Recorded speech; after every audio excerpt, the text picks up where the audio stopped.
مسجد حرام اور مسجد اقصی سے متعلق ایک عجیب و غریب بات آج سے پڑھنے کو ملی ہے، تو میں نے چاہا چلو آپ کے ساتھ میں وہ بات شیئر کر دیتا ہوں۔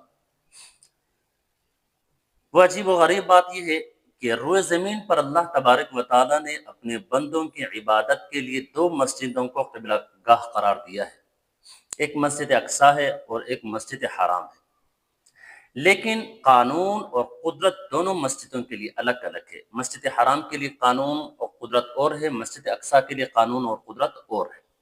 مسجد حرام کے لیے قانون اور قدرت یہ ہے کہ مسجد حرام کی حفاظت کی ذمہ اللہ تبارک و تعالیٰ نے خود لی ہے۔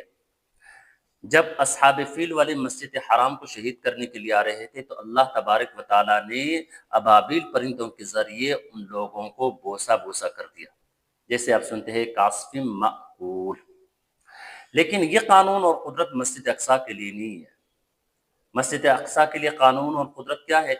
اگر مسلمان معصیت اور گناہوں میں مبتلا ہوں گی تو بطور سزا اللہ تبارک و تعالیٰ ان سے مسجد اقصی کو چھین لے گا اور ان پر کفار کو مسلط کر دے گا۔